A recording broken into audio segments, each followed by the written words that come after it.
जय माता दी, जय मां कामाख्या। ओम नमो भगवते वासुदेवाय, ओम नमो नारायणाय, ओम क्लीं कृष्णाय नमः। जय माता दी, जय मां कामाख्या। देव राधा ट्रस्ट, सत्यवाणी चैनल। श्राद्ध पक्ष में मनुष्य को क्या क्या करना चाहिए जिससे फल की प्राप्ति होती है।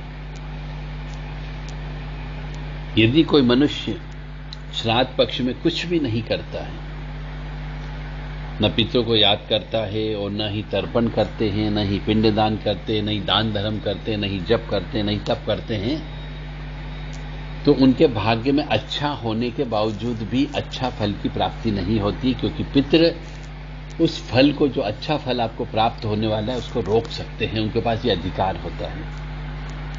पितृ हमारे घर के बड़े बुजुर्ग होते हैं, तो उन बड़े बुजुर्गों का मान सम्मान करने का समय ये श्राद्ध पक्ष होता है।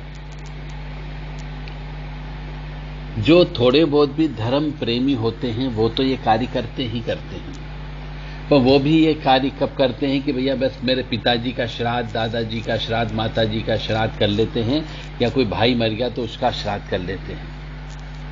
उनकी भी सीमा एक उतने तक ही रहती, उससे ज्यादा वो श्राद्ध नहीं करते। जबकि नियमानुसार पूरे 16-17 दिन जब तक श्राद्ध पक्ष चलता है, पूर्णिमा से लेकर के अमावस्या तक, उन्हें रोजाना किसी न किसी के नाम से या फिर अदृश्य हमारे कुल की जितनी भी शक्तियां हैं पितृ रूप में, उनके निमित्त दान धर्म करना चाहिए और पिंडदान तर्पण अवश्य करना चाहिए। तो पितृपक्ष में ऐसे कौन से उपाय करना चाहिए जिसकी वजह से आपके भाग्य में वृद्धि हो सकती है और पितृ की प्रसन्नता मिल सकती है। तो श्राद्ध के दिन में भगवद गीता के 7वें अध्याय का महात्म्य का जो है उसका पाठ करना चाहिए, और फिर पूरे 13 जो 7वां अध्याय है उसका पूरा पाठ करना चाहिए, और उसका फल जो है मृतक की आत्मा को अर्पण करना चाहिए, पितरों को अर्पित करना चाहिए। यदि आप पंडित जी से श्राद्ध नहीं करा पाते हैं तो सूर्य नारायण के आगे अपने बाल खुले करके दोनों हाथ ऊपर करके बोलना चाहिए सूर्य नारायण भगवान को कि हे सूर्य नारायण, मेरे पिता या फिर बेटा अमुक जाति, नाम, कुल, गोत्र, ये सब बोलते हुए, अगर आपको गोत्र याद नहीं हो तो ब्रह्म गोत्र बोलना चाहिए। बोल करके पितरों को संतुष्ट करें, ऐसा सूर्यनारायण भगवान से प्रार्थना करें, क्योंकि सूर्य लोक को भेद करके ही पितरों की आत्माएं स्वर्ग लोक को जाती हैं। पितृलोक के ऊपर सूर्य लोक ही आता है, तो उनकी आत्मा सूर्य लोक को भेद कर स्वर्ग लोक में जाए, यह सोचते हुए उनके निमित्त मैं आपको ये अर्घ्य दे रहा हूं, यानी जल देना चाहिए और भोजन कराता हूं, यह सोच करके पिंड दे देना चाहिए। ऐसा करके आप सूर्यनारायण भगवान को अर्घ्य दे और उनको भोग लगाना चाहिए, तो वह भोग पितरों के पास चला जाता है।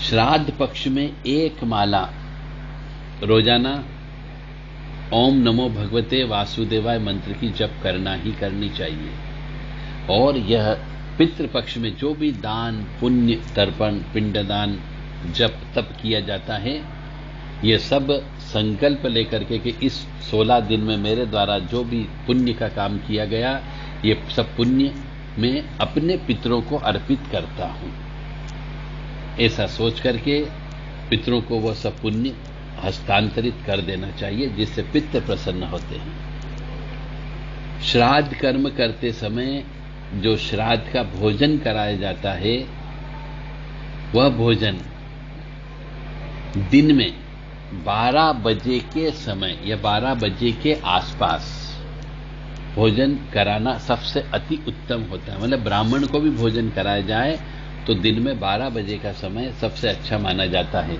यानी 12:10 या 12 बजने में 10 मिनट की देर हो, उतनी देर में भोजन करा देना चाहिए। यह सबसे उत्तम समय माना गया है।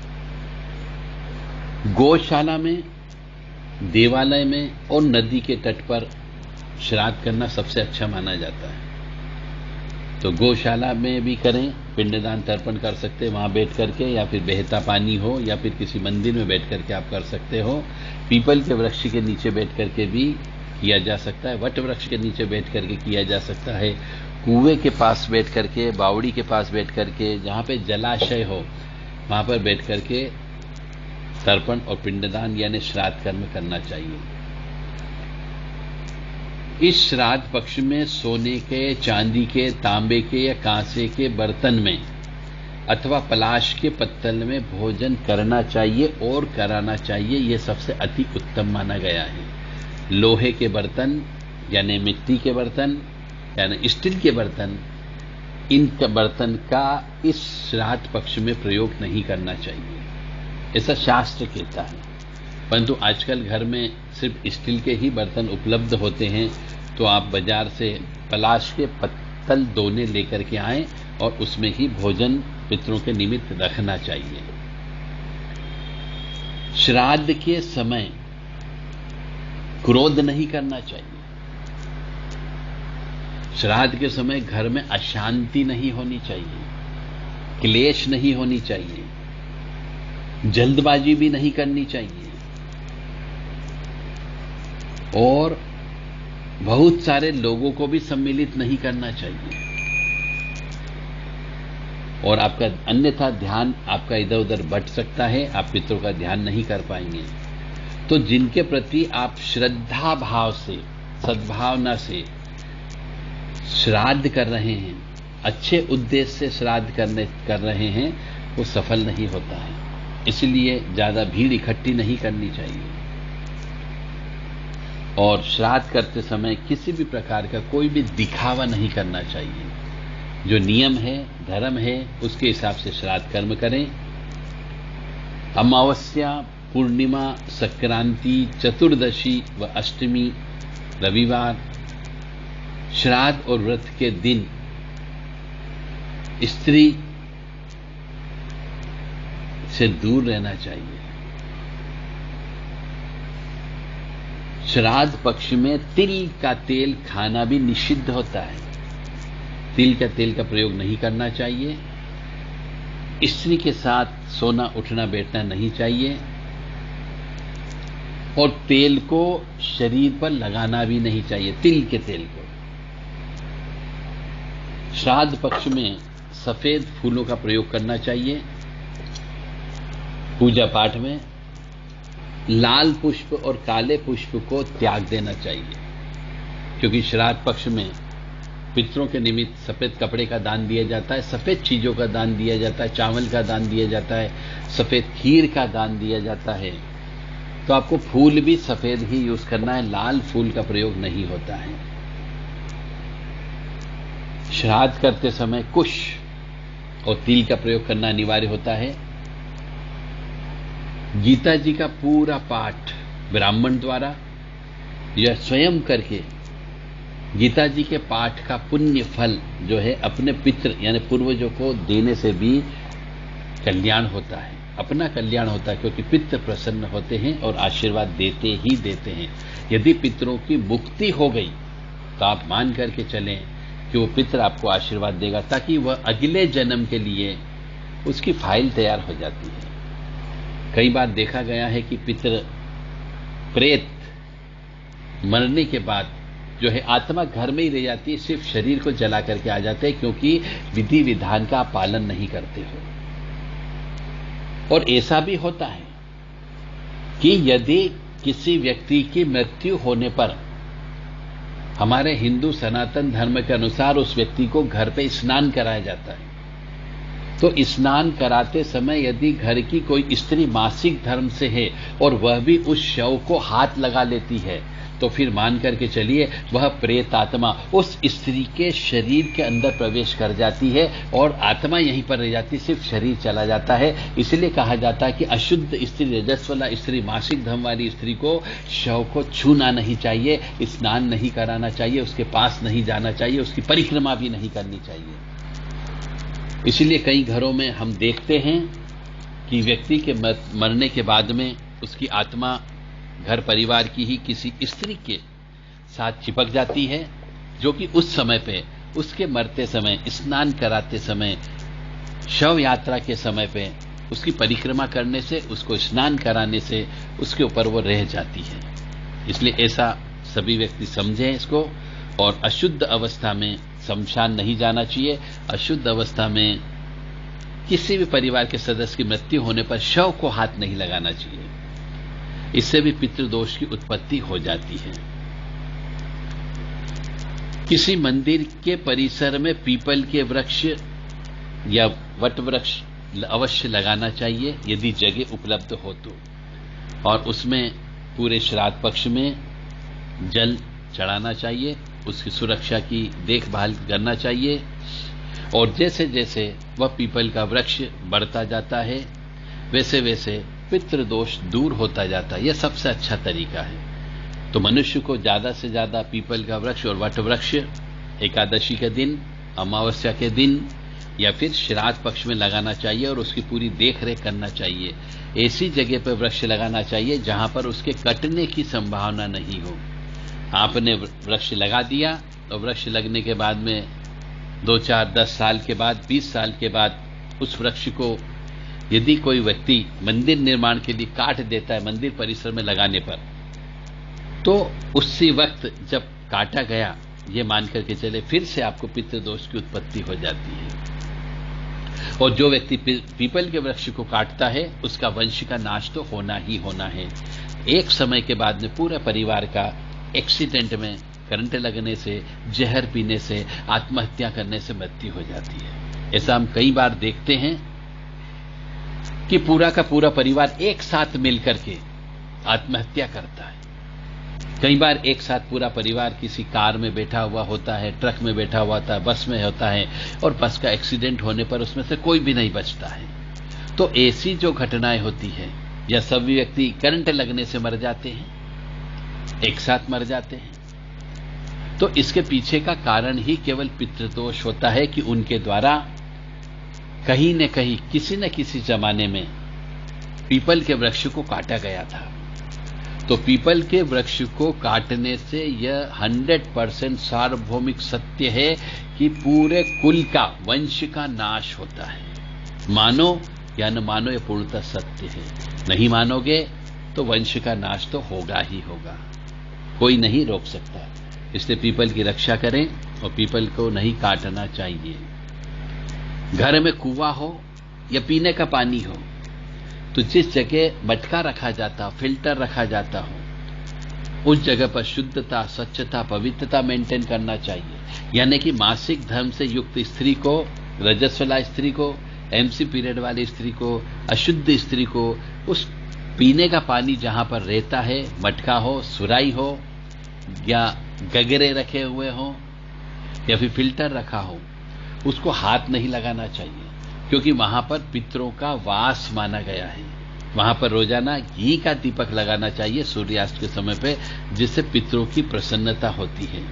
और चूंकि पानी का स्थान जो होता है घर के अंदर, उसको पितृ का स्थान माना गया है। इसके अलावा पशुओं के लिए पीने का पानी की व्यवस्था करना, प्याऊ लगवाने की व्यवस्था करना और आवारा कुत्तों को जलेबी खिलाने से भी पितृदोष दूर होता है। तो ये छोटे मोटे टोटके तो आप आसानी से कर सकते हो। जितने भी टोटके इसमें से किए जा सकते हैं आपको करना है, ताकि आप पितरों से कष्ट प्राप्त न हो आपको। लेकिन किसी भी प्रयोग की सफलता आपकी पितरों के निमित्त कितनी श्रद्धा है, कितना समर्पण भाव है, कितने प्रेम भाव से आप ये टोटके कर रहे हैं, उसके ऊपर निर्भर करती है। चतुर्दशी को श्राद्ध नहीं करना चाहिए। जो चतुर्दशी को श्राद्ध करता है उसके घर में जवान मौत होती है, ऐसा कहा जाता है, तथा श्राद्ध करने वाला स्वयं भी पाप का भागी होता है। क्योंकि जिनकी मृत्यु शस्त्र से न होकर स्वाभाविक ही चतुर्दशी को हुई हो, उनका श्राद्ध दूसरे दिन यानी अमावस्या को करना चाहिए, ऐसा शास्त्र कहता है। क्योंकि चतुर्दशी को अकाल मौत जिनकी होती है उनका दिन माना जाता है। जिनको सांप ने काट लिया हो, पानी में डूब गए हो परंतु उनकी डेड बॉडी नहीं मिली हो, जिनका दाह संस्कार अच्छे से नहीं किया गया हो, हिंसक जानवर के द्वारा उनको खा लिया गया हो, किसी ऐसी जगह एक्सीडेंट में मृत्यु हुई जिससे उनका शरीर प्राप्त नहीं हुआ हो, तो ऐसे का दिन जो है चतुर्दशी का दिन माना गया है। इसलिए कहा जाता है कि उनके निमित्त जो श्राद्ध किया जाता है वो अमावस्या को करना चाहिए, चतुर्दशी को नहीं करना चाहिए। तो चतुर्दशी को जो मनुष्य श्राद्ध करता है वह विकलांग बच्चे पैदा होते हैं उसके यहां पे, और ऐसे बच्चे पैदा होते हैं जो अपने पिता का अपमान करते हैं। निंदित संतान उत्पन्न होती है, यानी निंदा करने योग्य संतान उत्पन्न होती है, पागल संतान होती है, मानसिक रूप से विक्षिप्त संतान उत्पन्न होती है जो चतुर्दशी को श्राद्ध करता है। परंतु जिनके पितृ पूर्वज युद्ध में मारे गए हो, शस्त्र से मारे गए हो, ऐसे के लिए चतुर्दशी को श्राद्ध करने से पितृ प्रसन्न होते हैं। यानी कि जिनकी अकाल मौत हुई हो, जवानी में मौत हुई हो, और विशेष तौर से अपनी देश की रक्षा के लिए वह न्योछावर हो गए हो चतुर्दशी के दिन, उनका श्राद्ध चतुर्दशी के दिन किया जा सकता है, जिससे वो प्रसन्न होते। बाकी अन्य किसी का भी श्राद्ध चतुर्दशी के दिन नहीं होता है। तो पितरों की कृपा प्राप्त करने के लिए आपको ये टोटके जितना हो सके ज्यादा से ज्यादा करें और पितरों की कृपा प्राप्त करें। अपनी भावी पीढ़ी जो आ रही है या हो गई है उनको श्राद्ध के बारे में अवश्य बताएं कि श्राद्ध क्या होता है, क्यों होता है, क्यों किया जाता है, किस लिए किया जाता है, और यदि वो तर्क वितर्क कुतर्क करते हैं तो उन्हें समझाने का प्रयास किया जाए कि जल यहां पर छोड़ने से पितरों को जल कैसे प्राप्त होता है, यहां पर पिंडदान देने से उनको भोजन कैसे मिलता है। आज के जमाने के युवा पीढ़ी का ये सबसे ज्यादा प्रश्न होता है कि हम एक थाली से दूसरी थाली में जल डाल करके पितरों को कैसे तृप्त कर सकते हैं। पानी तो कम नहीं हुआ, हमने पिंडदान दिया तो पिंड हमारे सामने ही आकर के गाय खा गई या कुत्ता खा गया या पानी में डालने पर पानी में विसर्जित हो गई, तो पितरों को भोजन कैसे मिला। ये प्रश्न आज के जमाने के युवा पीढ़ी के होते हैं। तो उनको समझाने का प्रयास किया जाए कि जल का तर्पण करते हैं तो पितरों को जल कैसे मिलता है। वैज्ञानिक तौर से उन्हें समझाने का प्रयास किया जाए, और नहीं समझते हैं तो हमारे वीडियो देखें जिसमें हमने बताया है कि जल का तर्पण कैसे किया जाता है, जिससे पितरों को कैसे प्राप्ति होती है। और पिंडदान भी अगर हम यहां पे देते हैं तो पितृ किस प्रकार से पिंड को ग्रहण करते हैं और वो तृप्त कैसे होते हैं। जय माता दी, जय मां कामाख्या। ओम नमो भगवते वासुदेवाय, ओम नमो भगवते वासुदेवाय, ओम नमो भगवते वासुदेवाय, ओम नमो भगवते वासुदेवाय, ओम नमो भगवते वासुदेवाय, ओम नमो भगवते वासुदेवाय, ओम नमो भगवते वासुदेवाय, ओम नमो भगवते वासुदेवाय, ओम नमो भगवते वासुदेवाय, ओम नमो भगवते वासुदेवाय, ओम नमो भगवते वासुदेवाय। ओम क्लीं कृष्णाय नमः। ओम क्लीं कृष्णाय नमः। ओम क्लीं कृष्णाय नमः। ओम क्लीं कृष्णाय नमः। ओम क्लीं कृष्णाय नमः। ओम क्लीं कृष्णाय नमः। ओम क्लीं कृष्णाय नमः। ओम क्लीं कृष्णाय नमः। ओम क्लीं कृष्णाय नमः। ओम क्लीं कृष्णाय नमः। ओम क्लीं कृष्णाय नमः। ओम क्लीं कृष्णाय नमः।